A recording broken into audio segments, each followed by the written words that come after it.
Bonjour à tous et bienvenue dans le podcast Hors-jeu Capital 96e numéro. Je sais que vous l'attendez celui-là. On a failli avoir des mines beaucoup plus déconfites ce matin vu le scénario du match hier, mais on est là, on est présent. Certains ont le sourire parce que voilà, le PSG est quand même l'info principale, c'est que le PSG est qualifié pour les quarts de finale de Ligue des Champions. Malgré le score nul un partout hier contre le FC Barcelone, il a conservé son avantage du match aller et donc au score cumulé, ça fait 5-2. Donc, ouf, le PSG sera bien présent pour les quarts de finale Ligue des Champions. Et justement, c'est l'objet de notre podcast. On va revenir sur le match d'hier parce qu'il y a énormément de choses à dire. Tout d'abord, un retour dans le podcast. Et oui, ça fait bizarre de dire ça, mais un retour parmi nous. C'est Mousse qui, voilà, le nouveau Nantais. Alors, vous le voyez dans le décor derrière. Avant, il était en prison. En ce moment, il est en libération conditionnelle. Donc, les murs sont blancs. Il a un petit espace de vie sympathique. Comment vas-tu, Mousse, après tout ce temps? D'abord, salut à tous. C'est un réel plaisir de revenir parmi vous parce que vous m'avez beaucoup manqué, même si j'ai suivi les derniers podcasts, évidemment. Mais ouais, je suis très content dans un nouveau décor.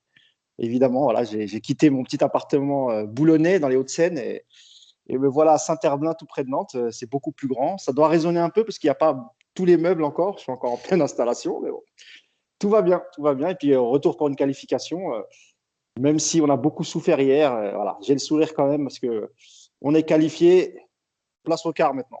On voit niveau déco, hein, il manque encore quelques tableaux et tout. Ça fait encore un peu vide hein, derrière. J'ai l'impression que tu as une chaise plantée au milieu de la pièce et que tu es devant l'ordi, quoi. Je suis plus en cellule, je suis juste en garde à vue au commissariat. Voilà.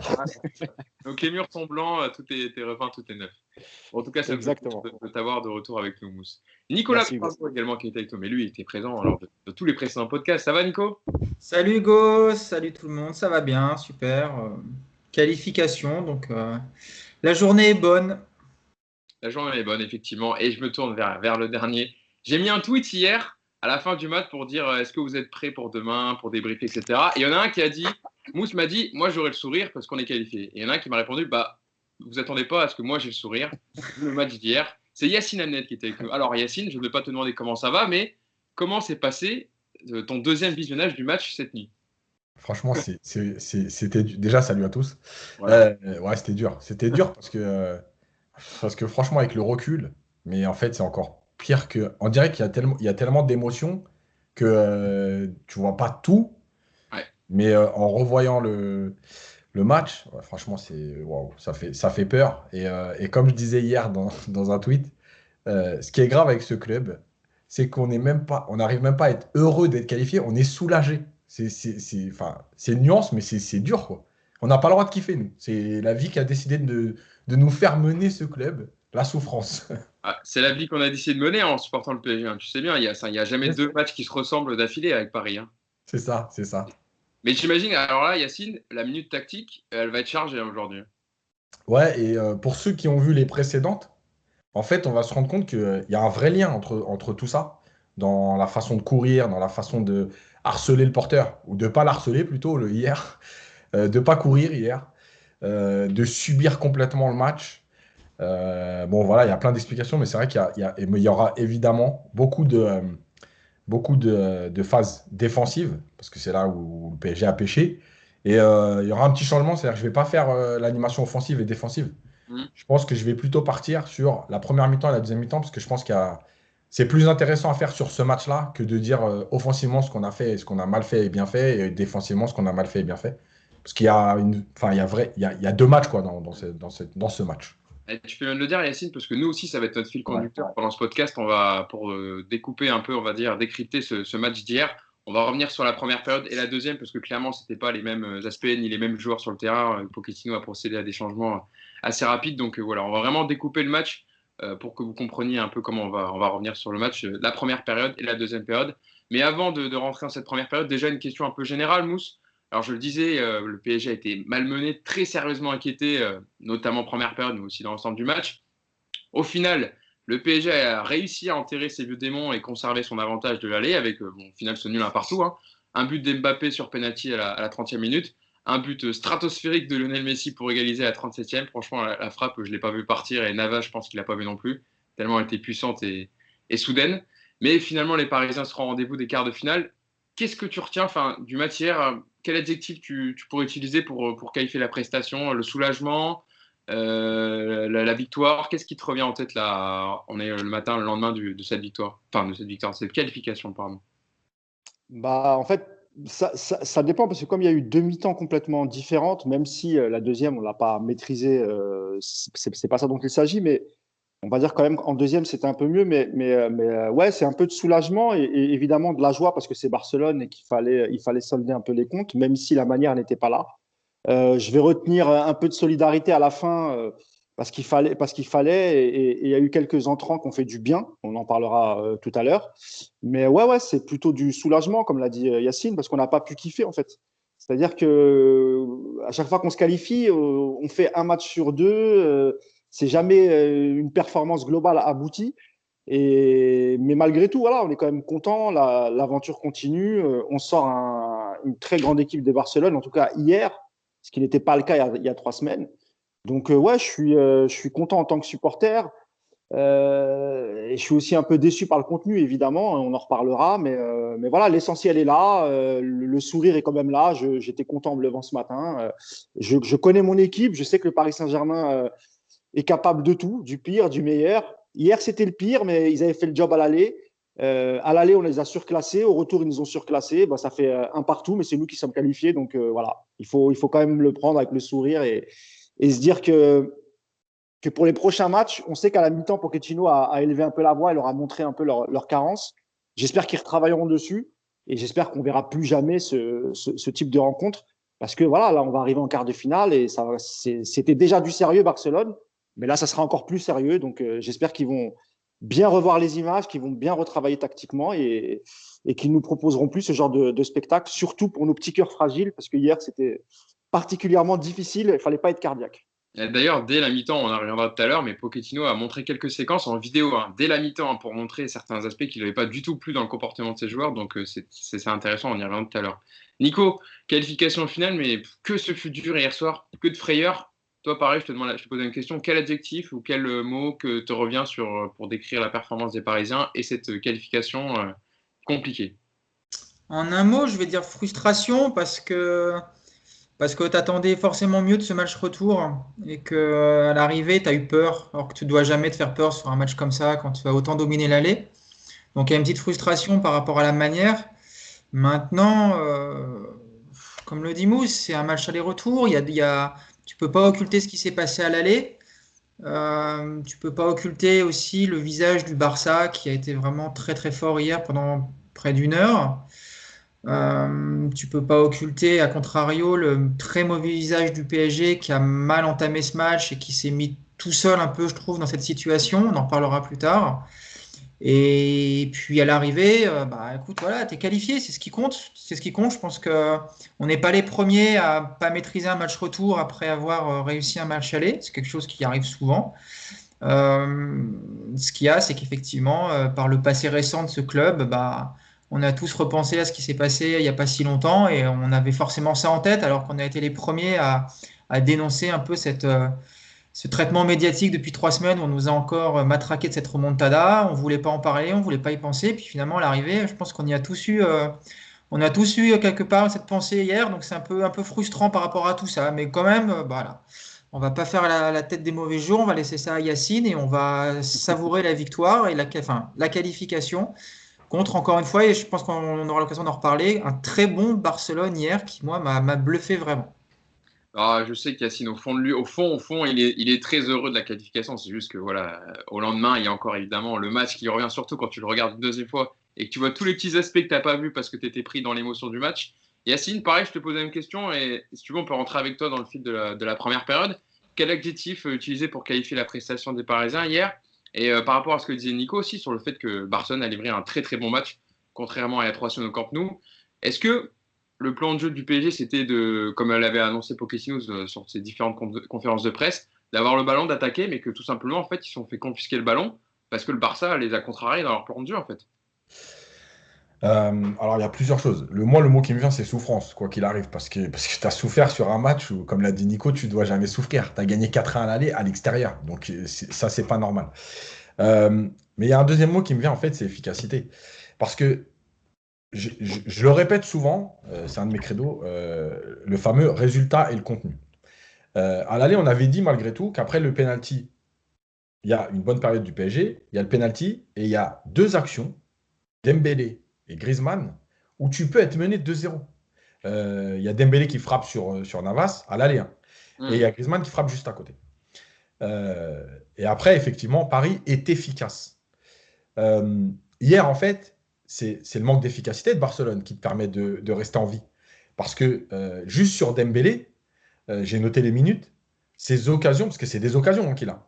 Il y a 13, 18, 24, 32, 35. On ajoute à ça la frappe. Alors, je crois que c'est sur le poteau de Busquets. Non, c'est repoussé par Navas. Voilà, enfin, ouais, c'est limite, mais c'est sur le côté. Et C'est la frappe. il y a la frappe de Dest détournée sur la barre. Ça fait quand même beaucoup sur une mi-temps. Donc, ça, c'est un vrai problème. À l'aller, à la fin de l'aller, j'avais dit que j'avais reçu un message d'un pote qui m'avait dit j'ai pas aimé le quatrième but parce que il va être ambigu à gérer. J'ai envie de lui dire bah ouais, c'est vrai finalement, parce que ce quatrième but, entre guillemets, c'est horrible à dire. Il te met dedans parce que tu te dis tu as 3 buts d'avance, comment gérer? Je pense pas que l'envie de Pochettino, c'était de laisser le ballon au Barça. Et je pense pas que le PSG l'a laissé volontairement. Je pense que simplement, euh, ils ont eu cette idée au départ de défendre en bloc, que le Barça était dans un meilleur jour parce que les transmissions étaient meilleures et plus rapides, plus intenses, donc elles te mettent en difficulté.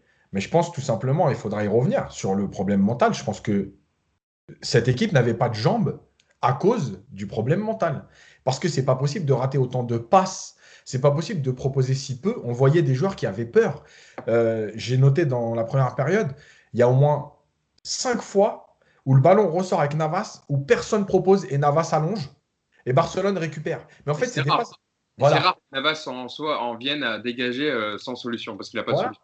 Et donc, en fait, ça veut dire que si tu n'as pas eu ces solutions, c'est qu'effectivement, tu étais bien gêné par le pressing du Barça, mais c'est aussi parce que, je l'ai noté, on verra dans la minute coach, mais c'est parce qu'en fait, les joueurs ne proposaient pas. En gros, je ne veux pas le ballon.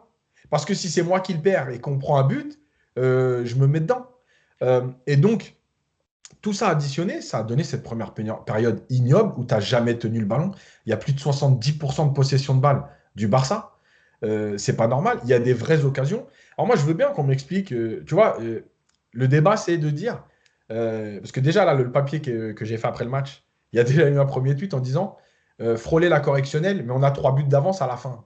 Oui, ok, ça c'est le résultat, c'est des mathématiques. Mais tu peux pas. Sinon, on fait pas de podcast. Bon, bah pareil, qualifié, merci, au revoir, les gars, j'y vais. Voilà, c'est tout, c'est ça le podcast. Non, le podcast, c'est de dire pourquoi on n'est pas passé loin de la correctionnelle. Parce que si Dembélé est plus efficace, parce que si Navas n'est pas exceptionnel, parce que si le penalty de Messi juste avant la mi-temps, il te met à 2-1. Mais que personne ne peut me faire croire que le PSG à ce moment-là n'a pas la tête sous l'eau. C'est-à-dire que je ne sais pas comment ils reviennent en deuxième période. Et je pense qu'en plus du fait d'avoir ces 3 buts d'avance à 1-1 à la mi-temps, mais de se dire, il a repoussé, en plus de toutes les occasions, un penalty, je pense réellement que mentalement, ce moment-là, il est important pour le PSG. Voilà. Il est important pour se dire, bon, ok, on a peur, ok, c'est dur, mais il y a quand même des signes aujourd'hui qui ne te trompent pas. Donc, il te rassure et il te redonne un peu de confiance, on va dire. C'est vrai que Mousse, j'ai lu je lisais l'édito de Daniel Riolo sur le lendemain du match. On peut être pas d'accord avec certaines de ses idées, mais il y a ce que disait Yacine, et ce qui est intéressant, c'est qu'est-ce qu'il y a vraiment une analyse tactique à faire du match, en fait, du match retour? Est-ce que c'est pas juste qu'ils n'ont pas su gérer émotionnellement, on va dire, l'événement, et c'est dans la tête que ça s'est joué, en fait, le rapport de force, et non tactiquement? Parce qu'en fait, enfin voilà, c'est des joueurs de foot de haut niveau, et là, ils n'arrivaient même pas à faire une passe et un contrôle, alors que voilà, ils savent le faire, etc. Donc, comment expliquer une telle différence de niveau entre les deux matchs aller-retour? C'est peut-être aussi parce qu'en fait, la tête n'y était pas et que ça dictait les jambes. Et donc, voilà, les joueurs étaient dans le stress et pris par l'émotion, enfin, l'enjeu du match. En plus, Pochettino en avait souvent parlé lors de ses confs ou lorsqu'on l'interrogeait en fin de match sur la gestion des émotions. Et même si on était plutôt peut-être rassuré par la déclaration de certains joueurs avant le match, dont Diallo qui avait dit arrêtez de nous saouler avec la remontada. Et puis en plus, moi, j'avais plutôt bien aimé le comportement des Parisiens après le match aller. Ils n'ont pas trop fanfaronné. On se rappelle des déclarations de Marquinhos qui était plutôt sobre et qui avait dit voilà, on n'a encore rien fait, il nous reste encore une mi-temps. Donc moi, je pensais, je ne sais pas s'ils n'ont pas retenu les erreurs du passé parce qu'il y a beaucoup de joueurs qui n'étaient pas présents à l'époque en 2017. L'effectif a été pas mal renouvelé, mais c'est vrai que lorsque le match démarre, nous, on connaît notre équipe. On sait quand le PSG va faire un grand match et on sait quand ils vont commencer à reculer ou à avoir peur. Et hier, franchement, au bout de 5 minutes, on a compris que ça allait être très, très compliqué pour le PSG. Très, très, très compliqué même. Donc, je sais pas, c'est curieux. Moi, j'ai l'impression aussi que c'est un peu comme parfois en Ligue 1. Sur 90 minutes, parfois le PSG arrive à en mettre 2-3 buts en première mi-temps, on va dire, ou parfois même en une demi-heure. Et puis après, voilà, psychologiquement, tu as l'impression qu'ils ne veulent plus. Ils se disent, c'est bon, on a des buts d'avance, on va faire de la gestion. Sauf qu'hier, c'était Barcelone et que ce n'était pas le même Barcelone qu'il y a 3 semaines. Et tu ne pouvais pas te mettre dans la tête de gérer une rencontre comme celle-ci. Ce n'est pas possible parce qu'on sait qu'on était capable de perdre ce match. On sait, parce qu'en 2017, ça a été le cas. Et on sait que Barcelone, en tout cas, même s'il y avait peu de chances qu'ils remontent le score, on a vu qu'ils étaient déterminés dès le début et que ce n'était pas du tout la même équipe, ce n'était pas du tout la même formation, les mêmes schémas tactiques, etc. Donc, je ne sais pas si il y a eu un déficit dans le discours de Pochettino avant la rencontre. Ce qui est sûr, c'est qu'à la mi-temps, on sent clairement que ça a fait bouger les lignes parce que, comme tu l'as rappelé, et c'est Marquinhos qui l'a dit en fin de rencontre, tu leur as clairement, je vais dire une expression un peu vulgaire, mais il leur a mis le nez dans leur caca, quoi, en fait. Il leur a montré ce qui n'allait pas et ça a fait bouger les choses. C'était un petit peu mieux en seconde mi-temps, mais c'est pas possible en 8e de finale de Ligue des Champions retour d'avoir un tel comportement. C'est incompréhensible. Tu as 3 buts d'avance, tu en as mis 4 à l'extérieur. Même si tu voulais gérer, tu peux, il n'y a pas de problème. Hein. Enfin, même si je ne pense pas que le coach, comme vous l'avez tous dit, je ne crois pas que ce soit son plan de jeu de dire les gars, on attend et on fait un contre. Et d'ailleurs, je crois que c'est plus si c'est toi, Hugo ou Yacine, quand tu parlais des dégagements de Navas, moi, ça m'a choqué. C'est-à-dire que je crois qu'en 20 minutes, c'est même pas sur la première mi-temps, je crois que même c'est sur les 20-25 premières minutes, il fait au moins 6-7 dégagements. Et c'est évidemment les Barcelonais qui récupèrent. Il n'y a pas de mouvement devant lui, il n'y a personne qui demande le ballon. Même un Verratti qui d'habitude essaye d'aspirer tous les ballons, on ne l'a pas vu. Ouais, donc, voilà. Il y a beaucoup de choses sur lesquelles revenir sur cette première mi-temps. Mais évidemment que l'aspect mental, il n'a pas été à la hauteur, ça c'est sûr. Nico. Déjà, c'est pas 3 buts d'avance, c'est 4. Hein. 3-0, on était toujours qualifié, donc il y avait de la marge. La peur, moi je veux bien l'entendre cet argument, mais pas au coup d'envoi. Ça ressemble un petit peu, le jeu du PSG, ça ressemble un petit peu aux 10 dernières minutes de 2017 à Barcelone où ils ne font plus une passe. Ils sont plus capables de faire un ballon parce qu'ils sont complètement perdus sur le terrain. Hier, ça ne me donne pas cette impression au coup d'envoi. Moi, personnellement, même en première mi-temps, je vois pas de peur, mais par contre, je vois une attitude globale qui n'est pas la bonne parce qu'ils rentrent dans ce match avec l'intention de gérer le résultat, très clairement. En se disant on va faire un bloc plus bas et puis on va contrer quand on aura l'occasion de récupérer le ballon. Sauf que tu mets pas d'agressivité dans la récupération et à l'arrivée, tu n'en récupères pas des ballons, ou très peu. Et les dégagements de Navas, c'est pareil. Quand tu n'as pas le ballon comme ça, c'est pas de la peur qui te fait ne pas bouger, c'est que tu es mal positionné, tu es gêné par le pseudo-pressing du Barça. Tu vois, il y a un truc tout bête sur les dégagements de Navas, tu montes le bloc de 30 mètres et puis tu joues le deuxième ballon, c'est pas compliqué, tu vois. Mais même ça, ils le font pas parce qu'ils se mettent eux-mêmes dans une position basse. Mais moi, encore une fois, je vois pas de peur là-dedans. Alors peut-être que je me trompe, mais je vois vraiment. Je t'ai pas dit, Nico, au vu des 15-20 premières minutes où tu as, Yacine le rappelé, là, ces duels que Dembélé négocie très mal devant Navas, tu te dis pas, franchement, ce soir, vu le comportement et la gestion émotionnelle du début de match, que ça va pas le faire, qu'il y a un problème? Alors moi, j'ai peur parce que je suis pas sur le terrain. Et parce que je connais effectivement le PSG, que je vois le truc arriver gros comme une patate. Mais les actions de Dembélé, les situations du Barça en première mi-temps, je ne pense pas qu'elles résultent de la peur des Parisiens, mais de plein de lacunes dans le placement, dans les mouvements collectifs sans le ballon, dans les courses individuelles, dans l'état physique de certains, dans l'attitude, on va en parler, il n'y a pas de souci.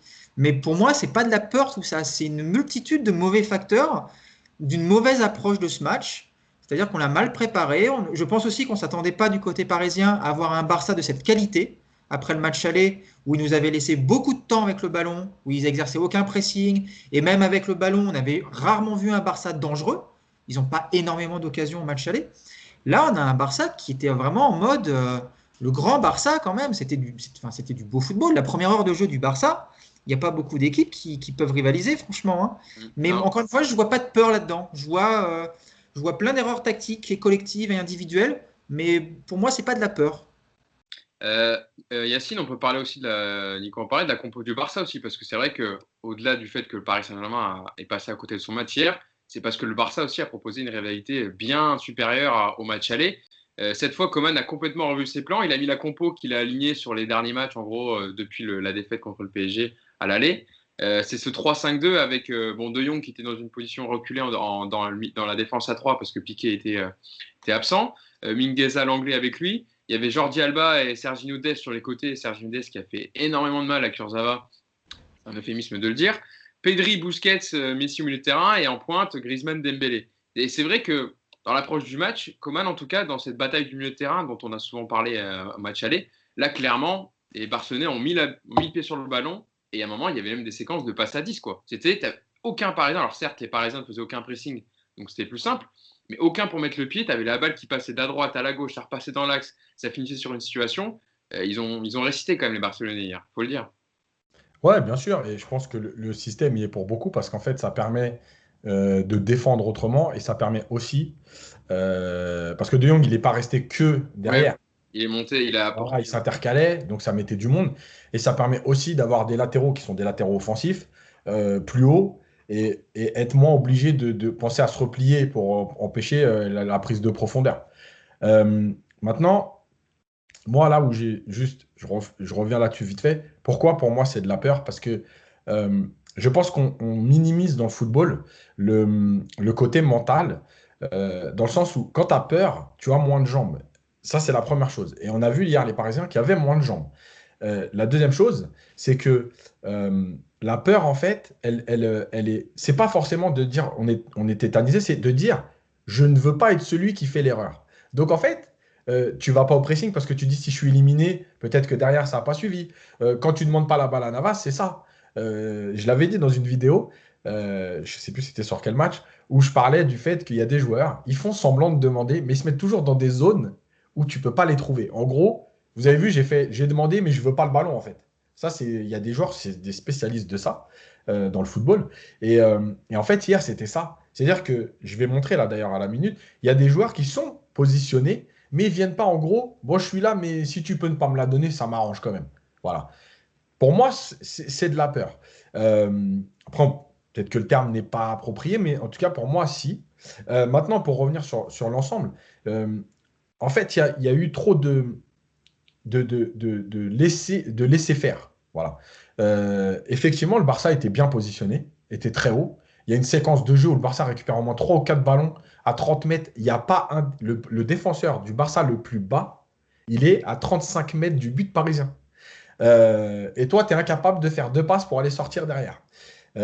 Donc, on a laissé faire parce qu'on n'a pas voulu cadrer.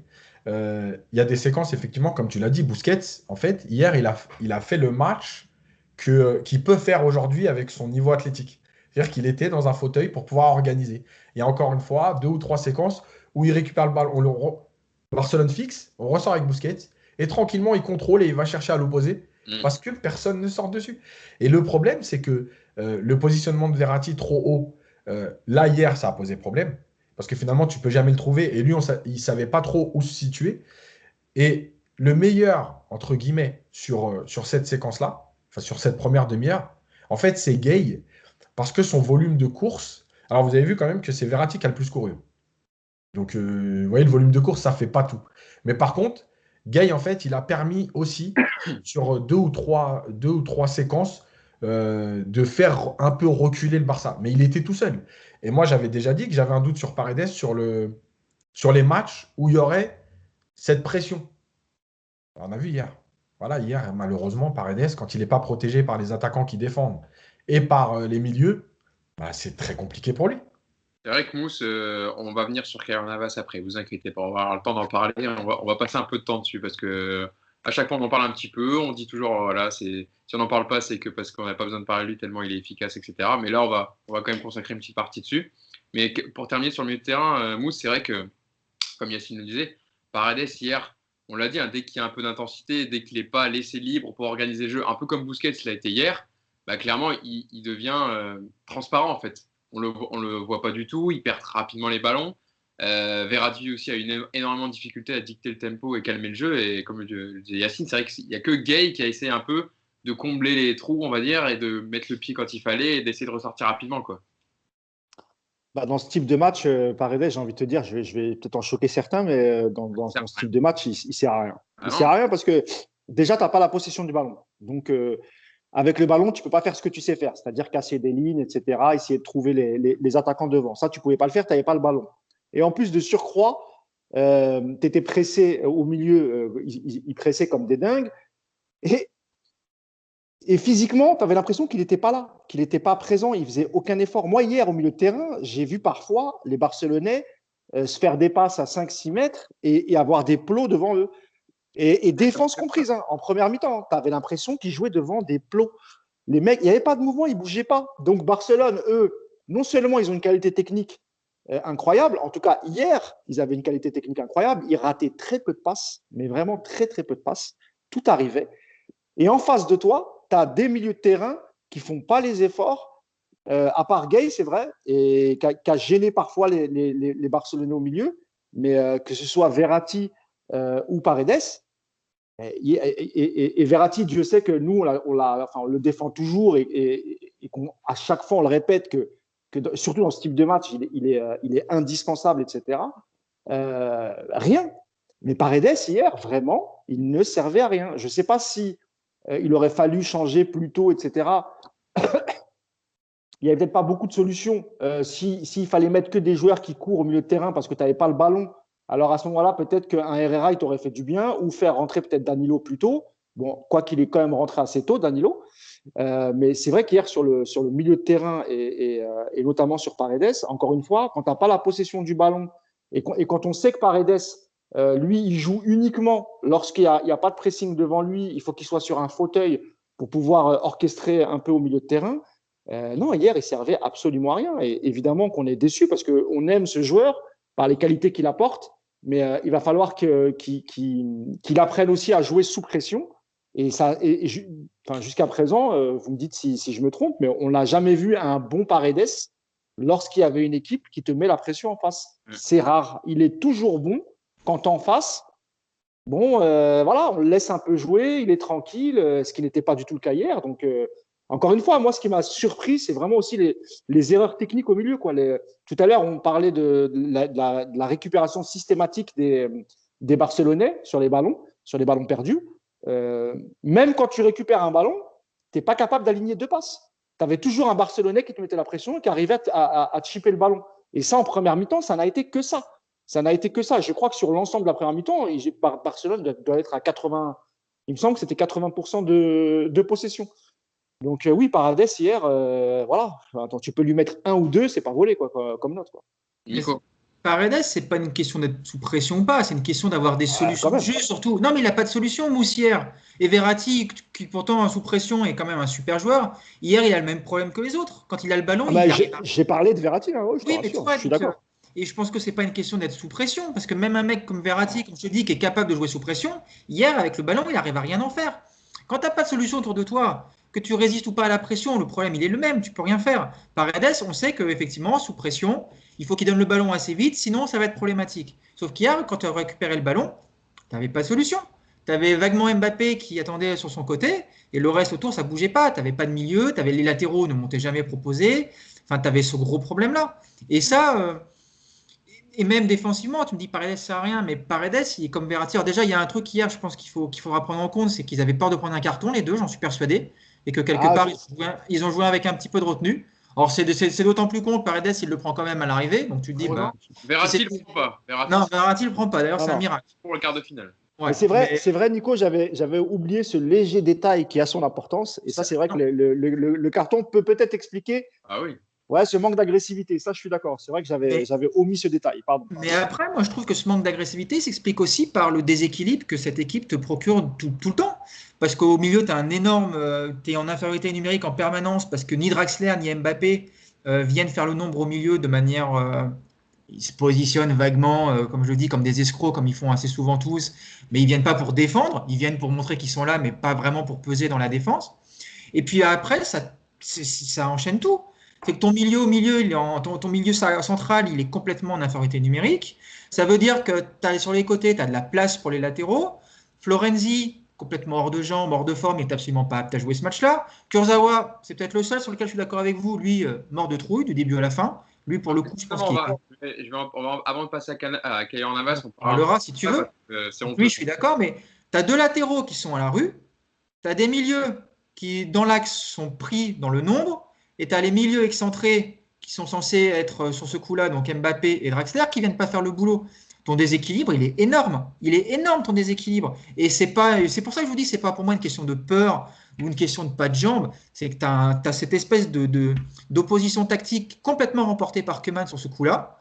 Parce je suis sûr qu'il l'avait complètement identifié que sur les côtés, offensivement, ça défendait moins du côté du PSG. Et à l'arrivée, à mon avis, tout découle de là. D'ailleurs, c'est pour ça qu'il a mis, je pense, au 3-5-2 avec Jordi Alba pour exploiter au maximum la largeur et les côtés. Parce que hier, les maillons forts, on va dire aussi du Barça, c'est que ça venait beaucoup des côtés, que Jordi Alba et Serge Modeste ont fait des gros matchs en première période en tout cas. Oui, Mousse. Ouais, non, je voulais juste ajouter, je suis tout à fait d'accord avec Nico sur l'apport défensif des trois devants. Et évidemment que le rôle de Moïse Kean à l'aller, il n'a pas du tout été compensé sur le retour. Quand on voit le match défensif de Draxler, c'est juste pas possible. Et j'espère qu'on parlera aussi celui d'Mbappé, qui, voilà, encore une fois, il est retombé dans ses travers. Mais c'est vrai que l'absence de Moïse Kean et l'importance qu'il a eu au match aller n'a pas du tout été compensé hier. Et Draxler n'a pas du tout joué ce rôle. Ça, c'est vrai. Et donc, ils ont abandonné, effectivement, les milieux de terrain ont été complètement abandonnés. Il fallait qu'ils se débrouillent un peu seuls. Ouais. Nico a raison là-dessus, ouais, c'est vrai. Yacine, avant de passer à Keylor Navas, quand même sur les latéraux, parce que bon, moi, je sais pas vous, mais j'ai sauté plusieurs fois de mon canapé sur les interventions défensives, pour utiliser ce mot, même s'il n'y en a pas eu de Kurzawa, sur Serginho Dest. Alors, on peut parler aussi de Florenzi, qui n'a pas fait non plus un bon match. Florenzi, il n'est pas mieux. Non, mais je suis d'accord. Les deux, moi, ça m'a plus marqué Kurzawa parce que franchement, il a pris de bouillon par Serginho Dest. Et en plus, il coûte le pénalty. Dembélé avec Florenzi, c'était pas mal aussi. Ouais. Non, mais c'était pareil aussi. Mais Yacine, tu peux englober les deux. Mais voilà, les deux latéraux, hier, ils se sont fait complètement bouffer. Ils n'ont pas réussi à défendre. Et franchement, ouais, c'est sur Kurzawa, surtout, il y a des façons de défendre qui sont. J'ai trouvé. Il le laissait en fait tout faire. Il mettait jamais le pied, ou il était toujours en retard. Et au final, c'est pour ça qu'ils se sont régalés, les deux latéraux, les deux pistons barcelonais, et qu'ils ont eu autant d'impact dans le jeu. Ouais. Après, malheureusement, on n'a rien découvert sur Kurzawa. On l'a répété des centaines de fois qu'il ne savait pas défendre. Hier, on l'a vu. Alors, il ne sait pas défendre dans le placement, il ne sait pas défendre dans la distance d'intervention, et il ne sait pas défendre dans la lecture du jeu. Parce que je regardais encore hier sur 2-3 débordements de Dest, mais franchement, tu vois la course du joueur, tu te dis, il ne peut pas faire autre chose que ce qu'il va faire là. Et le mec, il passe, quoi. Donc, c'est pas... Et on nous a dit, Kurzawa, il va vite. Kurzawa, il va même pas vite, puisque le joueur avec le ballon, il va plus vite que lui. Donc, c'est pas possible. Florenzi, pareil, défensivement, effectivement, il a été dépassé. Et Dembélé a fait beaucoup d'appels entre lui et Marquinhos. Et là, c'est pareil. Quand on est en direct, au début, la première mi-temps, je me dis, Marquinhos, aujourd'hui, il a du mal.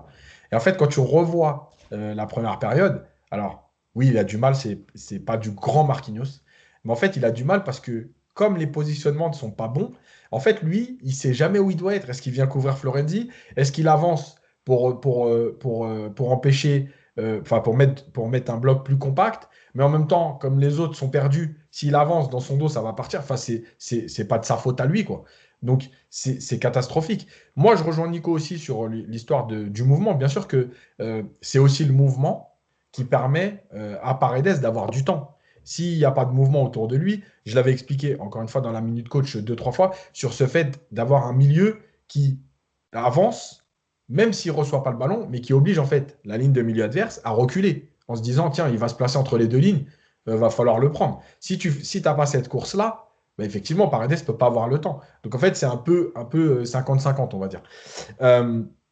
Mais la dernière chose, c'est que hier, je suis obligé avant de parler de Navas, je suis obligé de parler d'Mbappé. Son match, je vous le dis, moi, il est scandaleux. C'est un match de niveau district. Ça veut dire, c'est un match d'un mec qui attend les ballons devant et qui se dit, je vais en avoir une pour aller en profondeur et aller marquer.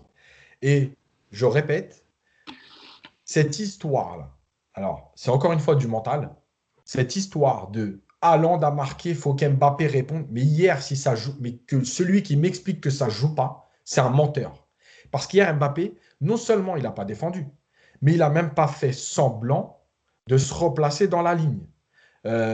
J'ai des séquences où il est arrêté, où il marche, mais c'est hallucinant.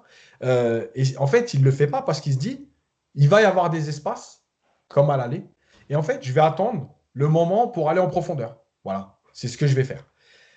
Son match, il est scandaleux. Franchement, moi, je ne sais même pas comment quelqu'un peut le défendre en disant ah, mais ça a été le seul mec dangereux. Mais encore heureux, puisque c'est le seul mec qui fait des appels en profondeur.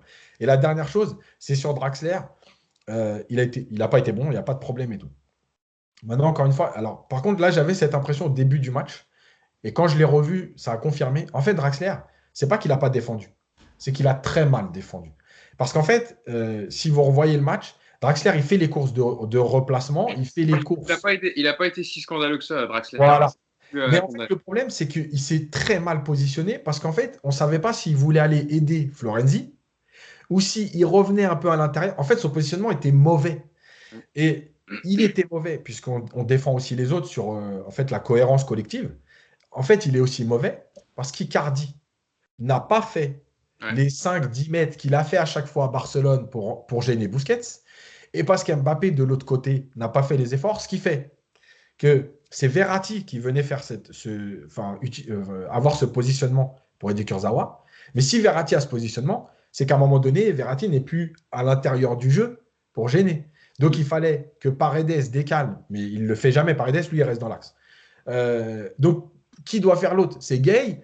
Et donc, si Gay le fait, bah, il faut à un moment donné venir avec Paredes à l'intérieur. Donc, Draxler. Bref, en fait, Draxler, il n'a pas été nul dans les efforts. Il a été nul dans la compréhension en fait, du jeu. Voilà. Parce que c'est vrai que quand il ne savait pas s'il fallait rester sur Pedri qui était plutôt dans l'axe ou alors il fallait écarter et prendre Jordi Alba. Et en même temps, tu avais Dembélé qui venait s'insérer entre Marquinhos et Florenzi. Donc c'est vrai qu'il y a eu des problèmes de positionnement hier du côté des Parisiens. Voilà. En plus, je termine juste sur ça. Le vrai point de départ de tout ça, c'est le manque de cadrage du porteur. On peut reprendre l'exemple de Monaco contre Paris après le match aller, le fameux PSG Monaco. En fait, Monaco n'a pas réalisé une grande performance défensive, mais Monaco a toujours fait sortir un joueur sur le porteur pour que Paris n'ait pas la possibilité de jouer entre les lignes dans la profondeur. Et en fait, hier, ce qu'a pas fait le PSG, c'est ça. C'est qu'ils ont permis à un Pedri, à un De Jong quand il s'insérait ou à un Busquets de trouver des joueurs dans le dos de la ligne défensive parce que personne ne venait cadrer. Il y a un chiffre qui illustre ces 45 premières minutes affligeantes du PSG aussi, Mousse, c'est 9. Paris a subi 9 tirs cadrés en première période contre Barcelone, son total le plus élevé à la mi-temps d'un match de Ligue des Champions depuis qu'Opta analyse la compétition, donc 2003-2004. Et donc sur ces évidemment 9 tirs subis par le PSG, il y a eu 9 arrêts pratiquement, enfin de Keylor Navas. Donc on l'a dit, il y a eu 4 duels avec Dembélé. Il y a la barre de Serginho Dest, mais c'est Navas qui l'enlève. Il y a évidemment le penalty de Messi qu'il enlève brillamment et qui touche la barre transversale par miracle. Mousse, que dire sur le match de Keylor Navas hier, à part que s'il n'y a pas Keylor Navas au goal, le PSG ne passe pas peut-être hier et se faire monter au score. Bah ça, c'est toute la différence, quoi. On dit tout le temps, mais c'est Sam Keylor. Je suis désolé, mais j'ai des questions à vous poser, je les ai notées, je peux même vous le dire. Navas est-il la meilleure recrue de l'RQSI? Est-ce que c'est le meilleur gardien de l'histoire du PSG? Allez-y, dites-moi ce que vous en pensez, mais... Non, mais c'est la différence quand tu as un véritable gardien de haut niveau. Il y a peu de temps, il a donné une interview Keylor Navas, je crois que c'était pour un média espagnol, où il disait moi, je suis heureux au PSG parce que je sens qu'on croit en moi. Et c'était peut-être un peu moins le cas au Real Madrid, parce que c'est vrai que tous les ans, au Real, quand il y était, il faisait pourtant des super matchs. Mais il y avait toujours ce petit doute parce que c'était un costaricien, parce que c'était Keylor Navas et qu'à l'époque, il y avait des grands gardiens un peu partout en Europe. Et il y avait Courtois, il y avait De Gea, il y avait tous ces gardiens-là. Et lui, il avait l'impression qu'en fait, il était là un peu là par défaut et il savait que tôt ou tard, il allait se faire remplacer.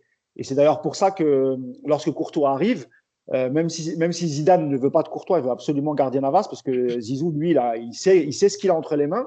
Navas n'a pas voulu faire le numéro 2 et qu'il a tout de suite accepté lorsque le PSG est venu. que dire de Navas? Hier, il y a un tweet qui m'a fait mourir de rire. C'est un peu méchant pour Areola, mais je voulais envoyer sur le groupe. Et le mec, il dit si c'est Areola dans les cages, on finit à 14-1. Mais moi, j'étais mort de rire, quoi, tu vois. C'est méchant. C'est vrai que c'est dur pour Areola. Mais nous, on a connu les gardiens moyens du type Areola, Trapp, Sirigu. On se rappelle du match cataclysmique de Trapp au Bernabeu, au Camp Nou, pardon, lors du 6-1. Donc ouais, Navas, il est. Alors sur le but de Messi, il peut absolument rien faire parce que je pense qu'il est surpris parce que Barcelone faisait un peu du handball, ça coulissait, ça jouait de manière latérale. Et d'un coup, je pense qu'il a été surpris. On le voit quand il plonge, c'est déjà trop tard. On parle depuis tout à l'heure de la passivité, mais ni Paredes ni Verratti ne montent dessus. Donc Messi, oui, bien sûr. On le voit, il y a avec un logiciel hier où tu peux voir à la vue de Messi, tu vois qu'il n'y a personne devant et tu as un axe qui se libère. Alors évidemment, le but, il est monstrueux. Hein. Franchement, il n'y a pas beaucoup de joueurs qui peuvent la mettre comme ça. Mais je pense que ce soit Verratti, Gay ou Keylor Navas, personne ne s'attendait à ce que Messi fasse une frappe de loin. Depuis le début du match, il n'y a pas eu. Il fallait vraiment qu'il s'approche des 16 mètres pour tenter une frappe. Il n'y a pas eu de frappe de ce type. Sur Keylor Navas, évidemment, on peut se poser la question. On verra à la fin de sa carrière au PSG sur le niveau et sur où on le met dans le classement des meilleurs gardiens. Mais évidemment que, franchement, je ne vois pas qui peut être meilleur que lui sur ces 20 dernières années. On a eu Bernard Lama, c'est vrai, qui a marqué un peu les esprits et qui était un gardien très fort, atypique dans ses sorties, etc. Mais Keylor Navas, qui n'est pas un gardien très grand, donc c'est pas, tu vois, le gardien moderne d'aujourd'hui, Nico. Mais non, évidemment, San Keylor tous les jours. Et ce qui me rassure, c'est que gardien de but, tu peux jouer jusqu'à 38, 39 ans. Il a 34 ans, hein, je le rappelle. Hein, ouais, c'est pour ça. J'espère qu'on le prolongera et qu'il restera assez longtemps pour continuer à nous faire kiffer. Et évidemment qu'il a eu un rôle super important pour le mental des autres joueurs. Lorsqu'il arrête le penalty de Messi, il a une pression dingue, il arrête le penalty. Je vous rappelle qu'on est juste avant la fin de la première mi-temps. Si Barcelone repart au vestiaire avec le score de 2-1, le retour, il est forcément différent. Donc, les joueurs peuvent remercier Navas, peuvent le remercier parce qu'il les a quand même remis dedans en arrêtant ce penalty. Et je pense que même sur le terrain, lorsqu'il a arrêté les nombreuses frappes des attaquants barcelonais, je pense que les joueurs se sont dit non, mais on peut pas perdre ce match, on peut pas se faire éliminer, ne serait-ce que pour le boulot qu'a abattu Keylor Navas. Donc, grand merci au grand Keylor Navas. Nico, c'est sûr que quand on passe du 6-1 au Camp Nou avec Kevin Trapp à un gardien triplement vainqueur de la Ligue des Champions et qui t'apporte cette sérénité, ce calme, surtout ces interventions qui sont incroyables et Mousse en parle, hein, c'est le tournant du match, le penalty de Messi. Si le Barcelone le met, c'est pas du tout la même physionomie la deuxième période, on est d'accord? Oui, de toute façon, c'est le tournant du match. C'est évidemment le tournant du match parce que ça met un coup forcément à la tête des Barcelonais aussi. Ça fait du bien aux Parisiens, mais ça fait aussi beaucoup de mal à Barcelone, je pense. Après, le calme, c'est pas forcément une garantie d'efficacité. Hein. Poula Edel, il était super calme dans sa cage, je vous rappelle. Hein. Donc, il n'y a pas que ça. Tu vois ce que je voulais dire? Ouais, je vois ce que tu veux dire. Il est serein. Il ne stresse pas les autres joueurs devant lui. Oui, c'est ça. Voilà. Parce que c'est un triple vainqueur de Ligue des Champions, parce que tu sens qu'il a un poids dans le vestiaire, tu sens qu'il a une aura, tu sens qu'il y a plein de choses. Il y a ses résultats, il y a ses performances aussi qui pètent pour lui. Et puis aujourd'hui, la question de est-ce que c'est le plus grand gardien de l'histoire du PSG? Effectivement, ça se joue entre lui et Bernard Lama. En tout cas, est-ce que c'est le plus grand depuis Bernard Lama? La réponse est oui, sans aucun doute. Il y a personne d'autre aujourd'hui. Enfin, on peut s'amuser à comparer avec les Revaux, les Landreau, ce genre de gardiens qui nous ont fait beaucoup de bien au Paris Saint-Germain. Et tu oublies Casagrande. Ouais, je vois, Casagrande, il était gentil, j'aimais bien, moi. Et non, par contre, ce qui est sûr, c'est que c'est la meilleure recrue de QSI rapport qualité-prix. Tu feras pas mieux, c'est certain. Ah, Verratti. Verratti aussi, effectivement. Il y a débat. Mais 15 millions d'euros, je crois que c'est ça, Mousse confirmera ou pas. 15 millions pour un gardien de cette qualité-là. 17-18, je crois, un truc comme ça. Ouais, c'est cadeau. C'est cadeau. Et hier, la qualification, elle n'est pas que pour lui, mais allez, tu peux lui donner 80% de la qualification ailleurs, donc c'est colossal. Et je rappelle que c'est Antero Henrique qui les fait venir, hein. C'est pas Leonardo. Hein. J'ai absolument rien contre Leonardo, mais beaucoup de gens pensent non, le travail, il avait été fait en amont et juste avant qu'il quitte le PSG, Antero, c'était bouclé et Leonardo a juste pris la suite. Mais toutes les négociations, c'est évidemment Luis Ferrer, l'ancien recruteur du Paris Saint-Germain, avec Antero Henrique. Yacine, 9 arrêts en première période, monstrueux. Il enlève, je lui disais, la frappe de Sergio Mendes, la met sur la barre, le penalty, les face-à-face. Mais ça joue aussi parce qu'on Dembélé, évidemment, fait preuve d'une inefficacité énorme dans ses duels, mais c'est aussi parce que Keylor Navas, peut-être, je pense, c'est impressionnant et peut-être intimide aussi un peu les attaquants quand ils arrivent en face de lui. Mais voilà, sur son match hier, c'est grâce à lui que le Paris Saint-Germain arrive à se qualifier hier. Ouais, d'accord. Bah, évidemment, c'est clair. Et moi, je l'ai écrit de toute façon sur Twitter aussi. Sans lui, je pense que c'est une catastrophe. Maintenant, il y a deux trucs. La première, c'est que c'est important, je l'ai répété plein de fois, l'histoire du gardien, parce que au PSG, en plus, alors hier, c'est un peu spécial parce que Paris est dominé. En général, au PSG, tu as 2 ou 3 arrêts à faire par match. Il faut les faire. Lui, il les fait. Donc déjà, ça, c'est important. La deuxième chose, c'est que ça rassure une défense. Maintenant, sur Keylor Navas, le truc, c'est que pourquoi il a une cote un peu bizarre, c'est que c'est souvent le cas des gardiens sud-américains, c'est qu'ils ont des postures et, un style qui est pas du tout européen. Ils n'ont pas une bonne réputation, en vrai, les gardiens sud-américains, on va pas se Oui, mentir. mais c'est dû à leur style, en fait. Et moi, je me rappelle de certains matchs au Real Madrid, par exemple, où je le voyais faire des arrêts. Enfin, il repousse beaucoup les ballons et tout. Et tu te dis toujours, c'est un peu bizarre, parce qu'en plus, en France, on n'aime pas trop ça. C'est bon, sur la technique, quoi. Il y a une technique qui est en France et en Italie aussi, un peu différente.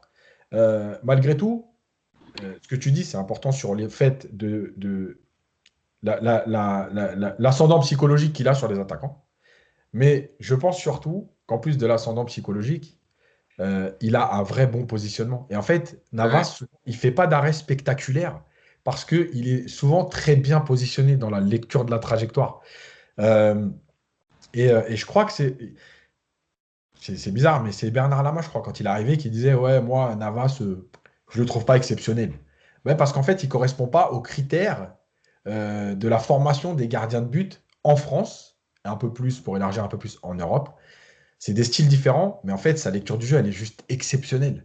Et l'arrêt qu'il fait, alors effectivement, par exemple, il y a la frappe de Dembélé croisée, elle n'est pas hyper bonne, mais en fait, son positionnement lui permet d'être déjà sur le ballon. Et alors, il n'est pas très grand pour un gardien moderne, entre guillemets, parce qu'il faut faire plus d'un 90, il fait un 83, mais il va quand même très vite au sol. Ouais, c'est ça. Et il se couche à une vitesse, on se rend Voilà. pas compte. Hein, mais...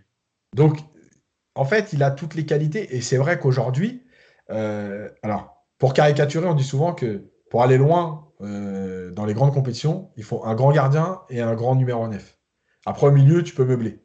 Alors, le numéro 9, je ne sais pas.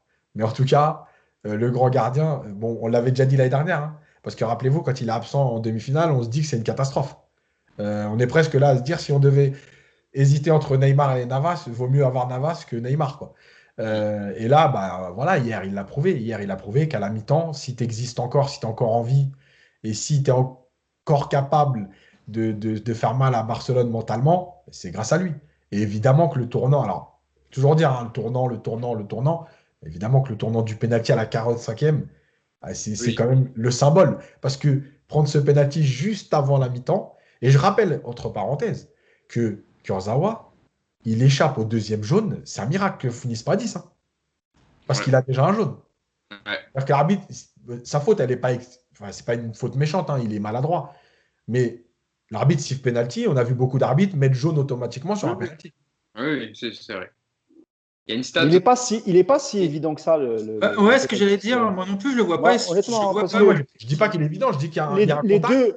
les deux montent la jambe. Lui, effectivement, il touche le ballon, il touche un peu le pied de Messi, c'est Messi. Non, c'est pas. Griezmann. C'est Griezmann, pardon. Mais tu vois, c'est pas non plus un pied en avant où il cherche à taper le tibia de Griezmann. Le ballon, quoi. Oui, mais en fait, tous les deux jouent le ballon. Après, il y a contact. C'est vrai, il y a contact. Voilà, en fait, ce que je veux dire, moi, je n'ai pas dit qu'il était indiscutable. Non, je sais. Ce que je veux dire, c'est qu'à partir du moment où il y a contact maintenant, en plus, avec la VAR, ils reviennent voir, il y a contact, donc il y a faute. Bon, voilà, après, tout se discute là-dessus, mais ce que je veux dire, c'est qu'il passe quand même pas loin de l'expulsion et de finir. Oui, mais je pense parce que comme la faute n'est pas très très grave, et je pense que c'est aussi pour ça que l'arbitre ne lui met pas le Le second jaune, il y a effectivement contact, donc il y a penalty. Ça, Ouais, après okay. moi, c'est pareil. Je veux dire, sur le penalty du PSG, Est-ce que j'allais vous la demander faute, elle est involontaire et l'anglais, il prend jaune. Parce qu'il y a eu beaucoup de Et discussions. en plus, il est loin du ballon, Icardi, à ce moment-là. Enfin, Ouais, mais on elle n'est est même plus pas nette. sûr qu'il. La Elle est faute plus nette, est oui, plus nette. évidemment. Parce Mais ce que, que je veux dire, c'est qu'elle n'est pas volontaire. Donc le carton, est-ce Oui. qu'il s'impose? Ouais. Parce qu'il y a eu, Nico, il y avait pas mal de discussions sur le péno du PSG en disant est-ce que c'est volontaire, involontaire, etc. Est-ce que c'est comme un peu le péno que provoque Kurzawa à l'aller? Bien Mais sûr. en vrai, il lui marche sur la chaussure. On voit la chaussure d'Icardi, elle est enfin, recroquevillée, quoi. Il y a un trou, quoi. Ah non, mais je comprends même pas qu'on puisse discuter du penalty. Le ballon est loin, oui. Le ballon ne va pas vers Icardi, oui. Mais il se fait marcher dessus dans la surface. C'est involontaire, c'est faute, point. Et le De Jong Kurzawa, franchement, c'est la même. Parce que De Jong, jamais il a le ballon. Sauf que c'est dans le sens de De Jong. Donc les gens disent, ah, il était dans le jeu. Mais c'est exactement la même configuration. Donc il n'y a aucune discussion. Alors, juste un truc, je rappelle qu'à l'aller, il y a aussi Griezmann qui marche sur le pied d'Mbappé, la même faute. C'est vrai. Et il n'y avait rien eu. Et juste une chose, parce que ça me fait rigoler quand on dit, alors partout, hein, c'est-à-dire les supporters, mais aussi les journalistes et tout, quand on dit, premièrement, vous savez, quand il y a un joueur qui tacle, on dit, il a touché le ballon avant. Bon, vous savez que cette règle, ça n'existe pas. Non, mais c'est vrai, c'est pas dans le règlement, c'est-à-dire que tu fais faute ou tu fais pas faute, mais le truc de dire, il a touché le ballon avant, après il a arraché le joueur, mais il a quand même touché le ballon, ça n'existe pas. Et c'est pareil dans l'autre sens, l'histoire du ballon qui est loin, ça n'existe pas. C'est-à-dire que si moi, je suis dans la surface, le ballon, il est à Kurzawa. Moi, je suis dans la surface de l'autre côté, je te pousse. Il y a pénalty. Hein. C'est pas parce Oui, que en le ballon fait, est à 40 mètres. Dès qu'il y a contact dans la surface, Non, mais voilà, ce que je veux c'est dire, fini. l'histoire du Ouais. ballon, elle n'existe pas dans le règlement. L'histoire de dire, ouais, le ballon, il n'allait pas sur lui, il ne l'aurait pas eu de toute façon. Mais on s'en fout. Il y a faute ou il n'y a pas faute sur un joueur. Tu mets un coup de pompe à un joueur à 45 mètres du ballon, il y a faute et carton rouge. Hein. On s'en fout Mais que le Yacine, ballon ne soit pas dans l'action. encore, Yacine, sur cette action ou même sur l'action du match aller où Kurzawa provoque le penalty sur De Jong, si tu n'as pas le VAR, tu vois, l'arbitre n'avait rien sifflé. Hein.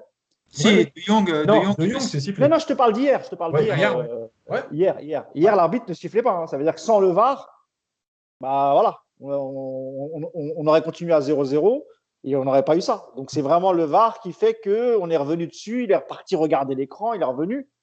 Mais sur le coup, en plus, c'est un arbitre anglais. Hein. Vous avez bien vu qu'hier, lui, il laissait jouer. Hein.